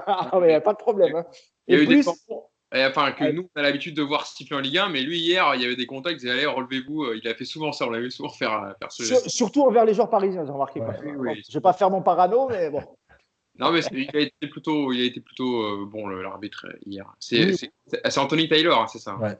Et puis je pense qu'il met pas le rouge à Kurzawa parce qu'un quart d'heure avant, il n'en met pas à Mingueza pour une deuxième faute qui méritait le jaune pour le coup. Et du coup, je pense que ça peut peut-être jouer aussi, ça. Mais de toute façon, ça aurait été. Il a compris Ekman, hein, comme Pochettino d'ailleurs aussi. Hein. Ouais, petite stat sur Keylor Navas, et on avance un peu parce qu'on a pris beaucoup de temps, mais évidemment, c'était la première période qui était la plus importante sur le match hier. Petite stat sur Keylor Navas, avant de passer à la deuxième. Lorsqu'il a été aligné dans les cages, le gardien costaricien n'a jamais été éliminé d'un match de phase finale de Ligue des Champions. Donc voilà, c'est simple, comme ça, c'est clair. Voilà. Ouais, qu'est-ce qu'on se prend là pourquoi il n'y a plus à paniquer en fait. Bah non, c'est bon. C'est réglé. Yacine, sauf s'il se blesse. Là, c'est Rico Gaulle. Ou le Tellier, comme vous voulez, mais un peu plus compliqué. Donc, pour faire la transition entre la première et la deuxième période, parce qu'on l'a vu dans les interviews de fin de match de Marquinhos et aussi de Mauricio Pochettino. Je sais qu'ils disent Pochettino, mais j'ai du mal à le dire. Tout le monde le dit. Les deux se disent. Les deux se disent, mais c'est vrai que j'entends tout le temps Pochettino maintenant, mais je vais rester sur Pochettino, je préfère le dire comme ça. Il y a une causerie, Nico, musclée à la mi-temps de Pochettino. À Marquinhos et même Abdou Diallo l'ont confirmé au micro d'RMC. Il y a des choses qui ne lui plaisaient pas du tout à l'entraîneur argentin. Et d'ailleurs, j'ai une petite éclat de Pochettino sur la première période et qui va nous amener à la deuxième, où il dit ce qui est clair, c'est qu'en première mi-temps, on a avant tout trop réfléchi, pensé sur le terrain, on a gorbergé et pas assez pensé au jeu. Et ça s'est vu directement avec déjà un premier changement en début de reprise, Nico, le premier changement de Pochettino. Abdou Diallo, qui a remplacé un Kurzawa catastrophique, on en a parlé tout à l'heure avec le péno provoqué, et il s'est fait évidemment manger toute la première période par Dest. Et on a vu la différence. Je pense qu'on peut commencer la deuxième période, Nico, avec l'impact d'Abdou Diallo sur la défense du Paris Saint-Germain, parce que clairement on a vu la différence. Il a verrouillé son côté gauche, ses interventions défensives, sa technique pour ressortir proprement les ballons, son calme et tout. On fait énormément de bien à l'équipe quand même, pour un peu calmer la tempête quand ça venait, en tout cas côté gauche. Bah déjà, voilà, c'est ça. Déjà, il amuse les Dest, il n'y a plus de l'entrée de Diallo, bah, ça veut dire déjà il n'y avait plus de débordement de ce côté-là et déjà c'était un danger de moins. Il a amené, du calme, il a amené de la combativité dans les duels. Dans les 5 premières minutes de sa rentrée, il remporte tous ses duels. Dès que le ballon arrive, il le récupère. C'est impressionnant. En plus, ouais, il ressort bien le ballon. Et en tout cas, moi, je pense qu'hier, on a définitivement clos le débat de ce couloir gauche. Faut plus se poser de questions. Alors, je sais que vous militez tous pour que Becker soit titulaire, mais il va falloir il va falloir se rendre à l'évidence. Aujourd'hui, c'est Diallo qui doit occuper ce poste sur les gros matchs parce qu'il a déjà il y a ce côté, il sait défendre, donc ce qu'on demande à la base à un latéral. Et c'est vrai que Kurzawa, on est toujours à dire, ouais, mais Kurzawa, il attaque. Mais en fait, Kurzawa, il est moins bon aussi en attaque que Diallo aujourd'hui, moi je pense. Il combine moins bien avec Mbappé, il ressort moins bien le ballon. Il centre moins bien, je trouve. Alors, la seule chose de Kurzawa, c'est que de temps en temps, je vous l'ai déjà dit, il va nous mettre une reprise de volée, une bicyclette, un but venu de nulle part. Mais tu peux pas partir au combat avec un mec qui ne t'apporte aucune garantie. Et aujourd'hui, Kurzawa n'en apporte aucune. Donc, j'ai vraiment le sentiment, en plus, Pochettino l'aime bien, Diallo. Et j'ai vraiment le sentiment qu'on va le voir sur les gros matchs de la fin de saison systématiquement aligné maintenant et il a gagné sa place hier. Je suis quasiment sûr de ça. Ouais. Mousse, petite déclaration de Pochettino sur le match d'Abdou Diallo et je te laisse réagir sur sa performance.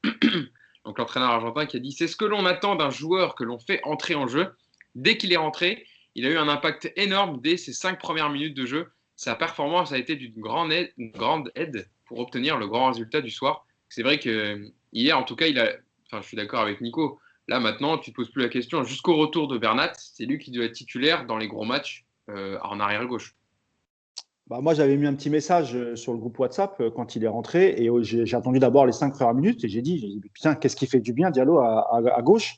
Et écoute, je souhaite qu'il t'entende, Nico, et qu'il en fasse vraiment un titulaire à gauche parce qu'il a mis du temps, moi, je trouve quand même, parce que ça s'imposait à lui, en fait, Diallo. Hein. On sait que défensivement, il est meilleur que Kurzawa. Il a déjà joué à ce poste. Quand il joue à ce poste, en général, il ne déçoit pas.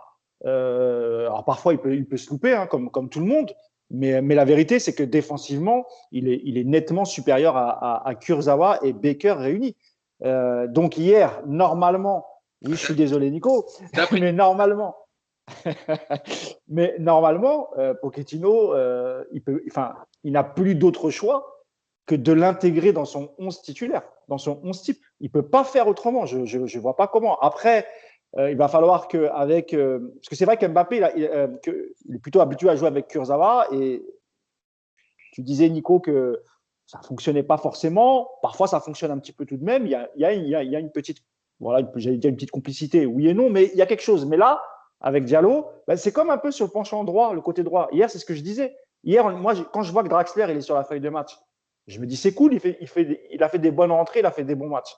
Mais tout de suite, j'ai dit à Clément, je lui disais, mais la relation avec Florenzi va être compliquée. Ils ont jamais. Ouais, Clément Pernier, qu'on salue, évidemment. Et je lui disais, là, le problème, c'est qu'ils n'ont jamais joué ensemble. Je crois qu'il n'a jamais été aligné à droite avec Pochettino. Et donc, il a très peu de complicité avec Florenzi. Mais sur le côté gauche, Diallo qui t'apporte vraiment une sécurité défensive, en tout cas meilleure que celle de Kurzawa.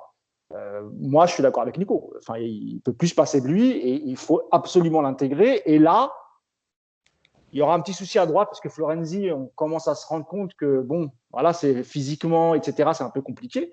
Mais tu as quand même, sur la ligne de 4, tu en as quand même 3 sur 4 sur qui tu peux vraiment, vraiment t'appuyer. Donc, on espère que Pochettino va continuer sur cette voie et il ne faut pas attendre les grands matchs. Il faut le mettre partout, tout le temps. Il faut qu'il ait du temps de jeu pour avoir des automatismes à devant avec Mbappé, aussi avec Kimpembe, avec les milieux, etc. Donc, nous, on a toujours milité pour Diallo à gauche. Bon, ça a mis du temps, mais normalement, avec le match qu'il fait hier, la rentrée qu'il fait hier, j'espère qu'il n'en sortira plus du 11. Yacine, c'est vrai qu'on a eu quelques débats sur Abdou Diallo, notamment tous les deux. On n'était pas trop d'accord sur ses matchs précédents, etc. Où tu me disais qu'il faisait un match correct. Moi, je trouvais qu'il faisait un match plutôt bon.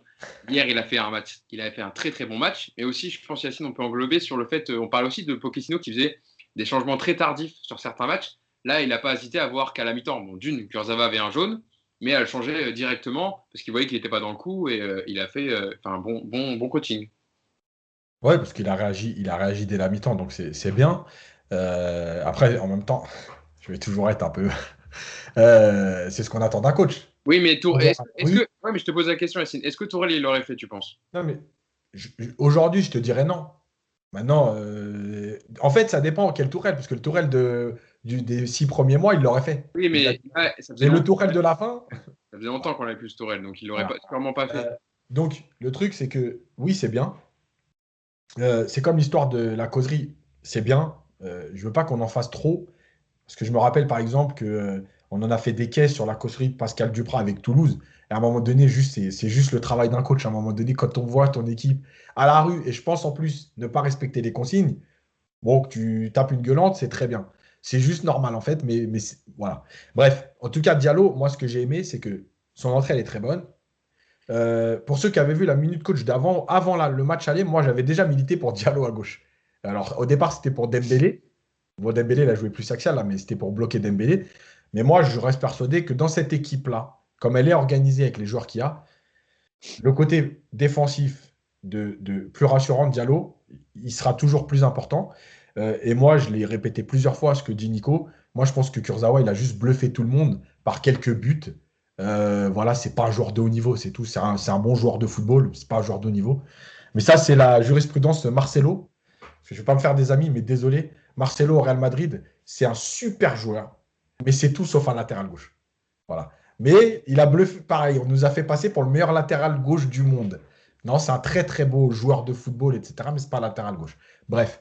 Et Diallo, ce qu'il a permis d'amener aussi, en fait. Comparer Marcelo et Kurzawa, c'est dur quand même. Non, je parle dans l'idée. Hein. Dans l'idée de faire J'ai les oreilles qui saignent, moi. Hein. Ah ouais. Évidemment que je ne peux pas dire ça. Donc, pour revenir à Diallo, il y a aussi un truc qu'on oublie, c'est qu'il fait une très bonne rentrée individuelle. Mais en fait, il permet aussi à Kimpembe de mieux défendre.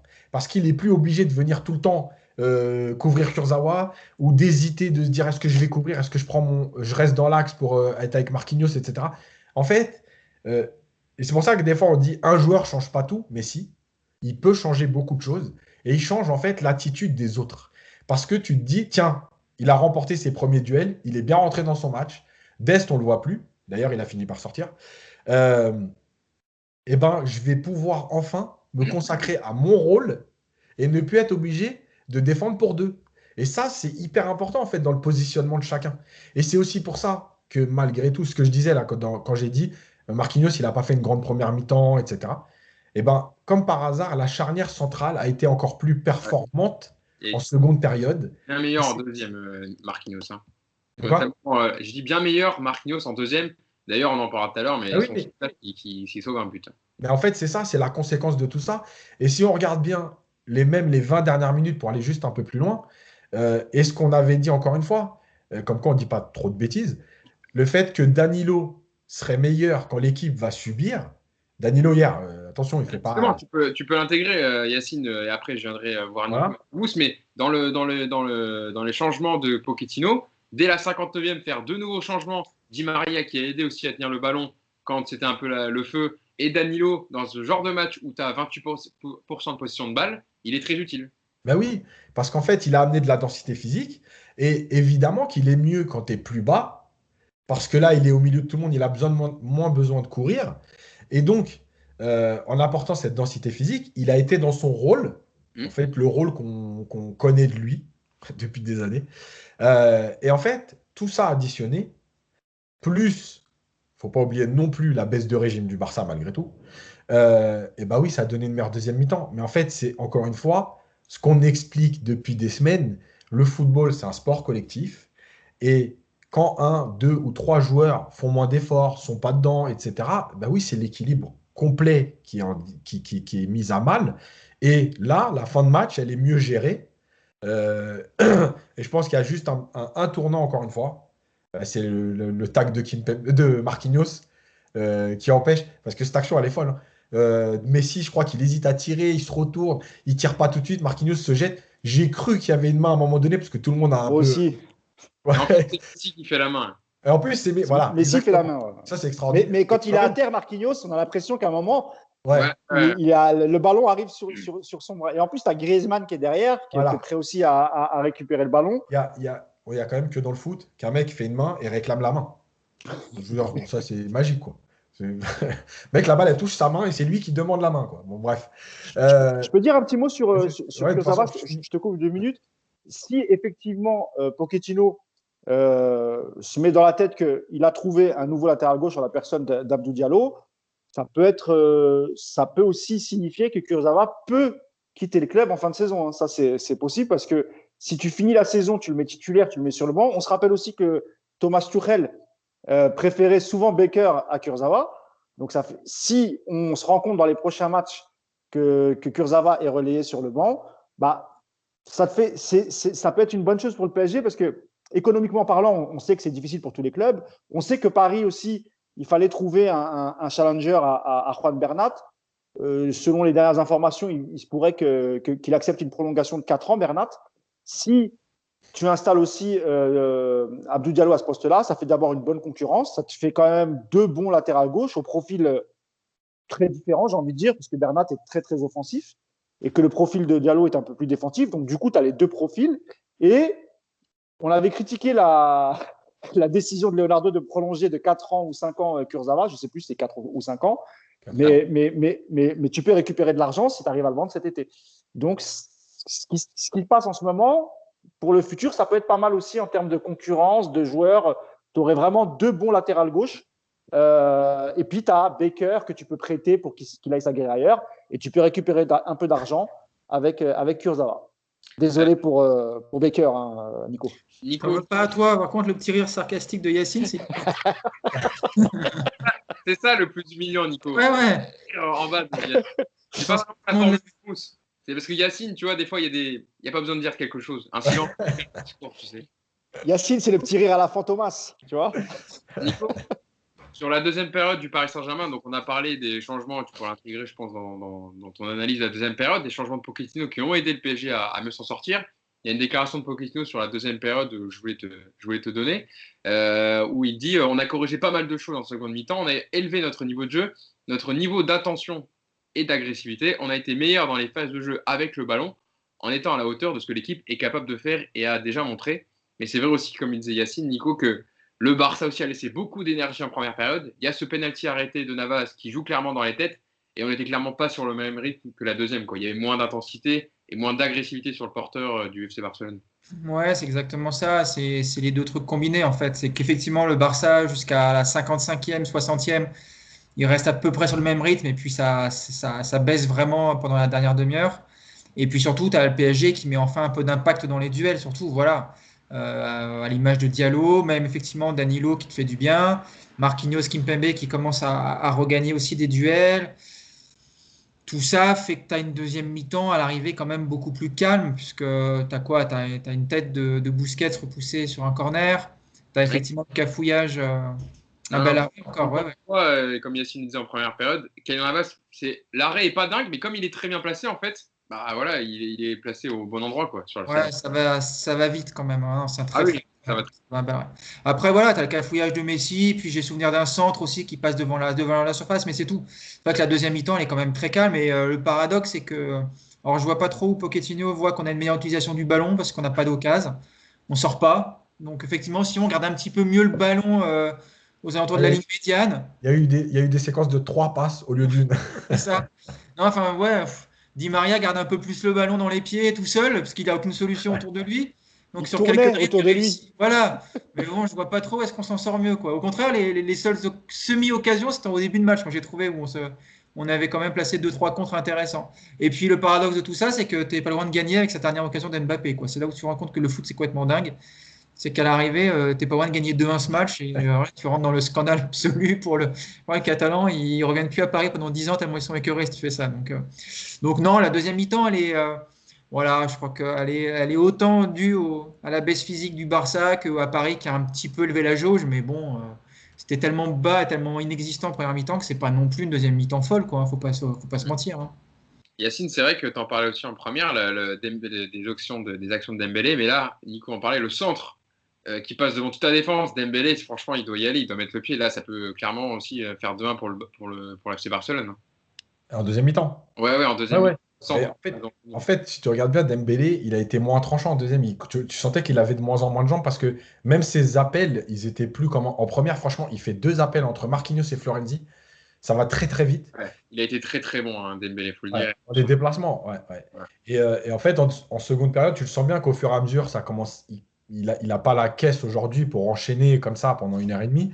Et donc, ça t'a permis aussi de souffler dans ses appels de balles. Et s'il n'est pas là, c'est parce qu'il n'a pas les jambes pour y aller. Parce qu'évidemment, je pense qu'en première période, il y est d'ailleurs en première période, il met aussi un super centre. Enfin, un super centre. Pas un super, parce que du coup, Messi, il est trop court. Mais ça se joue à 1 mètre avec Messi. Ouais, ouais, où il tend la jambe, Messi, Voilà, là. ouais. Ouais. Donc, ouais, moi, le problème, c'est que aujourd'hui, on va te dire, Paris s'est qualifié avec 3 buts d'avance et en fait, il n'y a rien eu. Tu es obligé de tenir compte de ça parce que, voilà, le résultat, c'est le résultat, ok, mais malgré tout, le contenu, tu peux toujours te dire qu'il y a eu des moments quand même clés dans ce match et que les moments clés, c'était plutôt des occasions du Barça que des occasions du PSG qui te disent, tiens, c'est un moment clé, si on avait marqué le deuxième but là, il n'y avait plus de match. Tu es plutôt à te dire, si on avait encaissé le deuxième but là, ça aurait été chaud. Donc, donc voilà, après, moi je suis de l'avis de Nico, c'est-à-dire que enfin, c'est le problème du foot aujourd'hui, je crois. C'est la mesure. Comme il n'y avait pas de masterclass au match aller, il y avait un très bon match, cohérent, avec des moments clés qui ont tourné en ta faveur. Je leur disais, la Dembélé Griezmann, puis toi qui est efficace. Ben là, là, la deuxième mi-temps, elle n'est pas non plus maîtrisée, genre ça y est, c'était fini. Moi, enfin, si Mousse a tweeté en deuxième période, je regarde plus le chrono qu'autre chose, c'est donc qu'on n'était pas si bien que ça. Si tu regardes que le chrono, Ah oui. à un moment donné, tu n'es pas super serein non plus. Donc, voilà, effectivement, il y a eu un peu de mieux, mais encore une fois, l'exemple que je prends d'habitude, si tu as 2 en maths et après tu as 7, oui, effectivement, tu as une meilleure note, mais ça ne veut pas dire que tu as une très bonne note. Non, Il mais a, il a par bien contre, dit cet exemple. il est Ouais, fort. ouais. Ce qu'on peut dire par contre, et ça c'est être assez objectif, c'est que Paris fait un bon match à l'aller, le Barça passe complètement à côté, ça fait 4-1. Scénario inversé au retour avec un très bon match du Barça et Paris qui passe à côté, un partout. Donc à l'arrivée, c'est pour ça que tu ne peux pas contester cette qualification malgré tout, parce que tu dois forcément avoir un œil sur les 180 minutes. Et que c'est trop facile aujourd'hui de dire qu'une mi-temps, le Barça aurait pu effectivement t'en marquer 4 ou 5 parce que c'était le feu dans la défense du PSG. Mais ça ne peut pas résumer le match aller-retour que sur cette mi-temps. Tu ne peux pas faire ça. Donc le scénario aurait pu être terrible, ça c'est sûr. À l'arrivée, voilà, il a été étrange, on va dire, pour résumer ça de manière plutôt sympa. Mais tu peux pas, comme je le lis aujourd'hui, dire le PSG c'est un miracle. Non, c'est pas un miracle parce que tu as quand même les deux Après, matchs. après Non, Nico, c'est vrai, au match. ça se joue sur un match aller-retour. Là, c'est plus le Final 8, etc. Où ça se jouait sur un match. Voilà. Là, Paris a fait le travail à l'aller. Donc, ils ont beaucoup subi sur ce match hier, les 50-60 minutes. Mais ils ont mérité leur qualification. Ça fait 5-2 en score cumulé.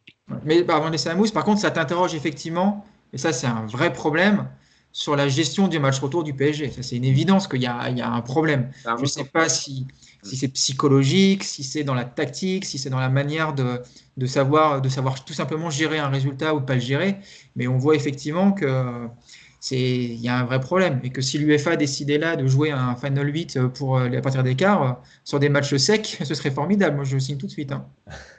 Mousse. Ouais, non, je voulais dire que la différence avec Barcelone au match aller fait un match catastrophique et Ter Stegen fait aussi un match catastrophique. Il n'est même pas là pour essayer de colmater les brèches ou de les sauver sur quelques occasions. Et nous, la chance qu'on a, c'est qu'on est catastrophique au retour, mais on a Keylor Navas qui nous évite d'en prendre 4 ou 5. Parce que même si on ne peut pas résumer le match aller-retour sur cette première mi-temps, le fait qu'on finisse à un partout, il y a aussi c'est beaucoup dû aussi à l'inefficacité des attaquants barcelonais, notamment Dembélé, que du comportement des Parisiens qui aurait empêché les Barcelonais de marquer. Donc il y a l'inefficacité des Barcelonais et aussi la force tranquille de Keylor Navas et le fait qu'il nous ait sorti le penalty et tous les arrêts qu'il a sortis. Et je voulais juste dire un mot aussi sur les entrants et Danilo, parce que depuis le début, depuis qu'il est arrivé, il se fait pas mal défoncer par les supporters, alors qu'on a souvent expliqué, nous, qu'il ne jouait pas forcément dans sa position préférentielle. Lui, c'est plutôt un vrai milieu défensif qui va jouer devant une défense à 4 et que ces derniers temps, on avait pu s'habituer avec un milieu à 2 et que ce n'était pas forcément son poste de prédilection. Mais hier, l'entrée qu'il fait, Moi, je trouve alors, évidemment, comme l'a dit Yacine, il ne fait pas un match extraordinaire, hein, mais il est là. Il est un des seuls à mettre le pied, à empêcher des relances, à jouer dans les pieds des Barcelonais. Il intercepte un ou deux ballons et, comme tu me l'as rappelé tout à l'heure, Hugo, il s'est même permis de faire un passement de jambe. Bon, un passement de jambe qui ressemble plus à un passement de jambe de Cheikh Diabaté que de Mbappé, mais tout de même. Donc voilà, moi j'ai vraiment apprécié le. Il y a une grosse communauté d'adorateurs et de fans de Cheikh Diabaté en France, attention. Ah ben, je lui rends hommage en ce sens. Danilo, il a commencé son passement de jambe à 22h22 et il l'a fini à 22h24. J'ai les images si vous voulez. La gestuelle, c'était ça un peu. Vous voyez, un peu comme ça, quoi. On prend notre temps, tranquille. C'est sûr que ça va moins vite que celui qu'Mbappé a fait en fin de match sur De Jong. Non, mais c'est bien, il a amené un peu d'agressivité, ce qui manquait. Il a intercepté 2-3 ballons. Non, franchement, il a. Encore une fois, Pochettino, c'est pareil. Je ne sais pas sur quel adversaire on tombera en quart, si on tombera sur un adversaire avec le même style de jeu que Barcelone. Si on subit, bon, tu as une solution quand même. Tu vois, si vraiment tu commences à prendre l'eau, tu peux mettre un mec comme Danilo. Et c'est vrai qu'il c'est pas le plus beau joueur à voir jouer. Il a une conduite de balle assez approximative. Mais le job, il sait le faire. Voilà. Dans ces matchs-là, il sait faire. Et hier, il était plutôt important et sa rentrée était plutôt pas mal. Yacine. Juste le tirage au sort. Mais je sais pas pourquoi tu sais pas. Tu sais très bien sur qui on va tomber. Chelsea. Bah, évidemment. Mais c'est notre histoire, elle est là. Donc, écoute, apparemment, moi j'adore Hakim Ziyech. Hein, j'adore ce joueur. Bon, apparemment, Tuchel ne lui fait pas confiance. Il le fait très peu jouer. Donc écoute, moi ça me va si c'est Chelsea. Tant que Ziyech ne joue pas, moi ça me va. Petite stat quand même sur le fait que Paris est resté invaincu sur les deux matchs. Donc Paris est resté invaincu lors des deux rencontres d'une confrontation aller-retour en Ligue des Champions pour la première fois depuis son huitième de finale contre Chelsea, dans Paris Yacine, en 2016. Il y a eu 2-1 à l'aller comme au retour. Donc voilà aussi, même si évidemment il y a le match hier, on en a parlé des difficultés du PSG, mais voilà, c'est aussi une petite satisfaction côté PSG de ne pas avoir au moins perdu les deux matchs sur l'ensemble des confrontations. Et une autre petite stat, mais qui englobe plus Messi, c'est la première fois depuis 2005 qu'il n'y aura ni Messi ni Cristiano Ronaldo en quart de finale de Ligue des Champions. C'est dire à quel point voilà, ces deux joueurs sont des monstres, mais que c'est aussi peut-être le temps qui passe et qu'il y a une nouvelle révolution dans le football. Mais voilà, on ne verra pas les deux meilleurs joueurs du monde en quart de finale. Et De Jong et De Ligt qui étaient en contact avec le PSG, ils ont bien fait de ne pas venir. Parce que ça fait ça fait 2 fois qu'ils sortent avant le Paris. Donc après, bon, ça c'est. Non, mais ce que tu veux. Non, mais t'en fais ce que tu veux. Moi, je te dis. Oui, bah c'est ça. Ils ont voulu aller ailleurs. C'est un excellent joueur, il ferait du bien. Ouais. En attendant, ils ont voulu aller ailleurs. Et pour l'instant, ils regardent le PSG aller plus loin que les 2 années. Non, je voulais juste dire un truc, c'est que c'est vrai que la gestion, je veux revenir là-dessus vite fait, la gestion d'un match aller-retour, elle est spéciale parce que on se rappelle déjà, par exemple, l'attitude du PSG à Dortmund et au match retour. C'est-à-dire que le PSG avait perdu le match aller et comme par hasard, le match retour, il y a une autre attitude. Contre Manchester, contre le Barça, les deux Barça, tu gagnes le match aller, il y a une attitude qui n'est pas bonne au match retour. Et pour ceux qui sont un peu anciens et qui se rappellent du fameux PSG Real, quand Paris prend, parce que Paris perd 3-1 à Madrid, avec un penalty à la fin, avec une main dans la roche, enfin bref. Et je me rappelle qu'à cette époque, il y avait, je crois que c'était Ginola qui l'avait dit à l'époque, mais bon, c'était un discours de vestiaire. Finalement, ce troisième but, il va nous empêcher de réfléchir en se disant on n'a qu'un but à marquer pour être qualifié, on va être obligé d'attaquer. Et quand on regarde le fameux PSG Real de 93, effectivement, la première demi-heure du PSG, c'est des vagues, des vagues, des vagues, des vagues. Eh ben, c'est vrai qu'il y a cette gestion-là d'un match aller-retour, elle est hyper importante. Et c'est dommage parce qu'avec Paris, on a presque envie de se dire, finalement, gagnez presque plus le match aller, quoi. Faites 1-1 à l'aller pour rester dedans, pour être obligé de performer et pas gérer le truc parce que vous n'êtes pas une équipe capable de gérer. Et c'est vrai que c'est malheureusement une question qui revient trop souvent depuis 4 ans, quoi. Et on l'a vu sur le Final 8, c'est vrai que le fameux match sec, tu as l'impression que c'est des joueurs faits pour ce match sec, quoi. On donne tout, il n'y a pas de gestion. De toute façon, à la fin du match, c'est terminé. Et il faut y aller, quoi. Bah, de toute façon, ce sera ma dernière question pour le podcast. Nico, c'est quels éléments garder de cette double confrontation, enfin de ce qu'on a vu et qu'on a déjà vu dans les éditions précédentes, mais que garder et que faire pour que ça ne revienne pas, ce genre de match retour comme ça où tu trembles alors que tu as 3 buts d'avance et tu as marqué 4 buts à l'extérieur. On ne Qu'est-ce rencontrera pas le Barça non plus à chaque fois non plus, hein, parce que je crois qu'il y a aussi l'histoire Barça qui. Bien sûr, évidemment qu'il y a, évidemment, je le disais tout à l'heure, avec les vieux démons qui ressortent, du fait que c'est le Barça que tu affrontes et on connaît toute l'histoire entre les deux clubs, Maxin, et les affrontements. Mais est-ce que tu penses du coup ça sera différent parce que ce ne sera pas Barcelone en face? C'était Manchester, c'était la même chose. Quelque part, j'ai envie de te dire, si tu gagnes tous tes matchs aller 3-1 ou 4-1 à l'extérieur, on va faire avec et puis on va accepter de souffrir au retour parce que ça donne quand même plein de chances de te qualifier malgré tout. Ce que dit Yacine, c'est vrai, c'est plus difficile de gérer un match retour quand tu as gagné que tu as de l'avance. C'est paradoxal, mais parce que ton adversaire aussi lui se pose moins de questions, parce qu'il y a plein de choses. Tu es toujours un peu le cul entre deux chaises. Et hier, on l'a vu, hein, vraiment, dès l'entame. Même si j'ai le sentiment qu'ils avaient choisi de défendre plus que d'hésiter, je pense qu'ils avaient vraiment fait ce choix-là, moi, contrairement à ce que dit Pochettino. Après, l'enseignement, écoute, je sais pas. Il n'y a pas de vérité, je pense, sur ce qu'on a vu contre ça. Voilà, c'est l'histoire d'un match, c'est l'histoire aussi d'une rivalité avec ce club de Barça. Parce que qu'on le veuille ou non, ce qui s'est passé avec eux depuis 2017, c'est pas quand même anodin. Je crois qu'on n'a pas d'autre histoire avec un autre club aussi scandaleuse parce que voilà, et ça reste. Mais je sais pas quoi te dire, Hugo. Moi, j'attends impatiemment de toute façon de voir le prochain adversaire. Tu sais, après, c'est la même chose, hein. Si tu affrontes une équipe comme le Bayern, c'est des équipes où tu vas être dominé a priori, donc tu n'as pas trop de calcul. Là, ce qui nous a un petit peu aussi surpris sur cette confrontation, c'est ce match aller que finalement on surclasse. Et quelque part, c'est pas normal de surclasser autant le Barça, surtout le Barça qu'on a vu hier. Le Barça qu'on a vu hier, on n'aurait jamais surclassé autant au Camp Nou, même si je pense qu'on aurait été bien meilleur. Donc c'est compliqué de te répondre. On verra contre le prochain adversaire. Déjà, comme ils aborderont le match aller, ce sera intéressant pour voir s'il y a cette peur de gagner. Mais je ne pense pas sur les matchs aller, on ne l'a jamais vu.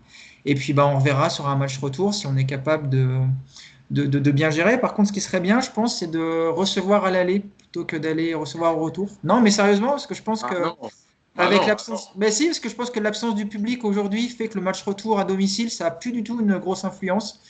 Et je pense que ce serait peut-être mieux pour le PSG justement de jouer le match à l'aller à domicile, parce qu'au moins le retour, tu es en territoire hostile et tu as aussi un degré de concentration peut-être plus élevé, je ne sais pas. En tout cas, il y a peut-être aussi une piste à creuser là-dessus. Est-ce que vous parlez de Chelsea qu'on pourrait taper? Mais pour l'instant, Chelsea, ils ont gagné 15-0 à l'aller contre l'Atlético. Il y a un match retour à jouer cette semaine, hein, donc ça va être compliqué pour eux. Mousse, quel enseignement toi tu tires de ce match par rapport au quart de finale prochain qui attend le PSG? Bon, c'est un peu comme Nico, hein. C'est difficile de tirer des enseignements parce que le match était particulier. Ce qui me rassure, c'est que la charnière, même si en première, la charnière centrale, je parle, hein, Kimpembe Marquinhos, même si en première, c'était pas encore ça, mais en deuxième, ils ont relevé la tête, c'était plutôt bien. Je retiens évidemment Abdou Diallo en latéral gauche en deuxième mi-temps, qui offre encore une fois une possibilité supplémentaire pour Pochettino. Évidemment, Keylor Navas. Et alors, je ne sais pas si hier, avec du public, 50 000 personnes, peut-être que ça aurait été. Je ne sais pas si ça aurait été autrement ou pas. Je ne sais pas, parce qu'on l'a vu aussi que face au Real Madrid, il y avait pas c'était il y a 3 ans ou 4 ans, je ne sais plus. Il y avait du public. Et on avait fait un match correct à l'aller. On avait perdu 3-1, mais on avait fait un match plutôt correct à Madrid. Et on avait fait le même type de match au retour. Et pourtant, il y avait 50 000 personnes qui poussaient. Donc, là, on ne saura jamais. Et peut-être qu'aussi, à partir du mois d'avril, peut-être que la situation va s'arranger. Peut-être qu'il y aura un peu de retour du public. Alors, il n'y aura pas des stades pleins, mais il y aura peut-être une jauge à 10 000, 15 000, je ne sais pas. Ce sera déjà mieux que rien. Pour le reste, écoute, ça va dépendre du tirage, ça va dépendre de plein de choses. Le truc, c'est qu'en championnat, pareil, hein, on n'est toujours pas premier. Donc là, on doit se battre sur tous les tableaux. Il y a aussi la Coupe de France qui arrive face à Lille. Je pense que Paris veut aller au bout partout.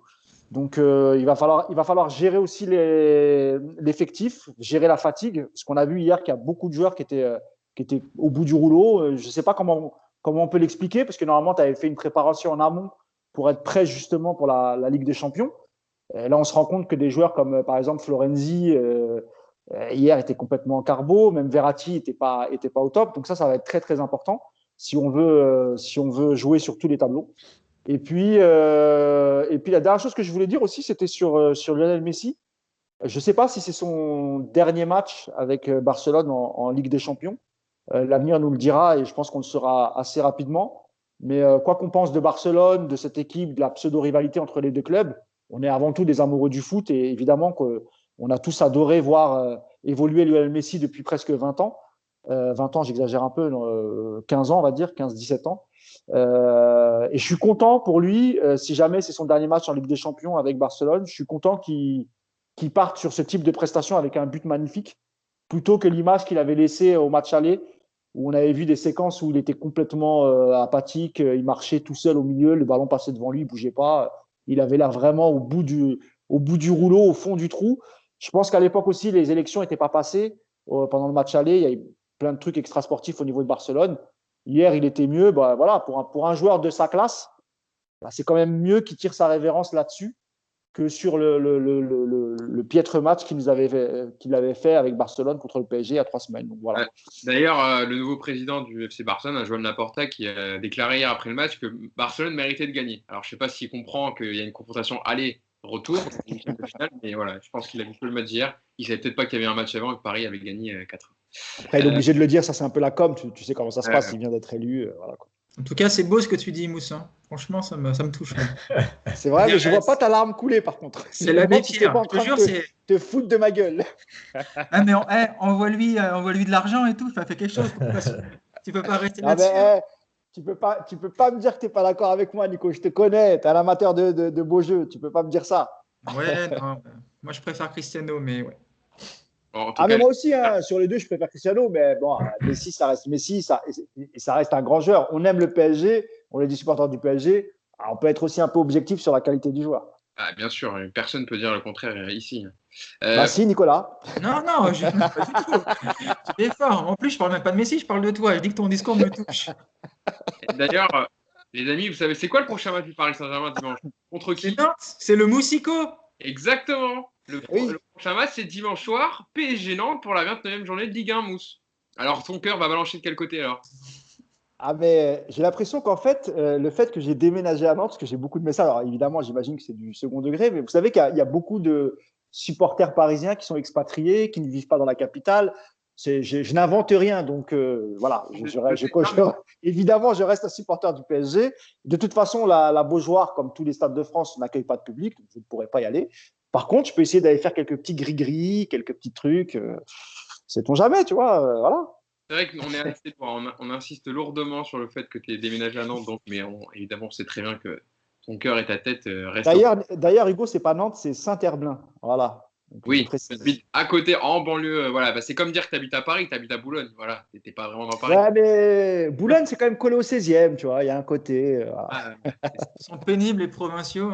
Ah, voilà. Donc, il y aura dimanche, après PSG Lille en Coupe de France. Lyon PSG, puis PSG Lille. Donc, un gros emploi du temps quand même, Yacine. Hein. Il va y avoir ça va être déterminant là, les prochaines semaines hein, quand même. Hein, pour la Ligue. Une trêve internationale entre PSG et Lyon. Oui, il y a une trêve internationale PSG Lyon. Ouais.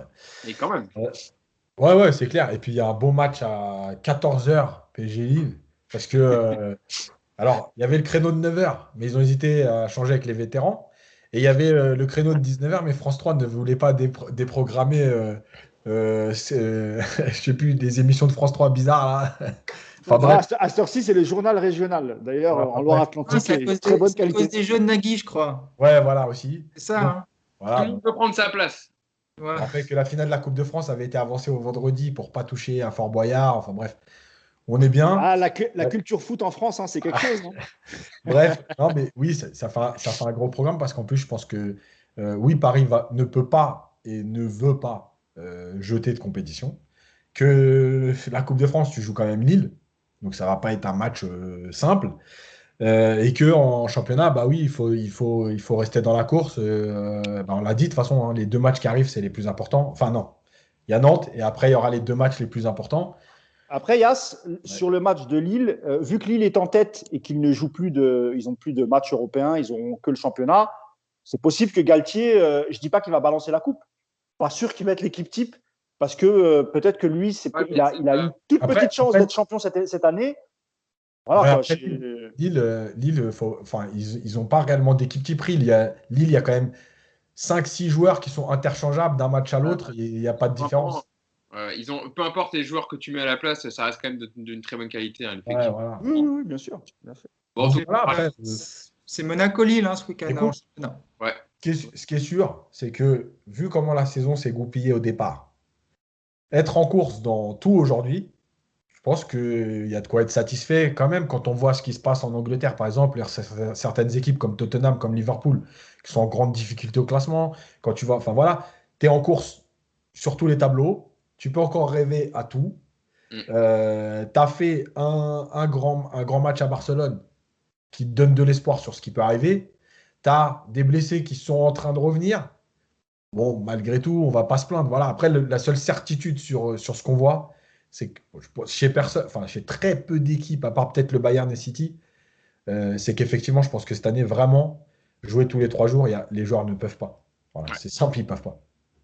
En tout cas, on débriefera le prochain match du PSG contre Nantes, donc dimanche soir à 21h pour la 29e journée de Ligue 1. On se donne rendez-vous lundi. Et puis d'ici là, bonne fin de semaine. Le PSG est qualifié pour les quarts de finale de Ligue des Champions. Et c'est quand même l'information la plus importante à retenir de la journée. Salut à tous. Merci Nico. Merci Yacine. Et merci Mousse d'avoir été là. Salut les gars. 7h30. Hein. Ça fait 1h30. Ouais, Il fallait pour un match comme ça, évidemment. Salut à tous. Bonne fin de semaine. Ciao.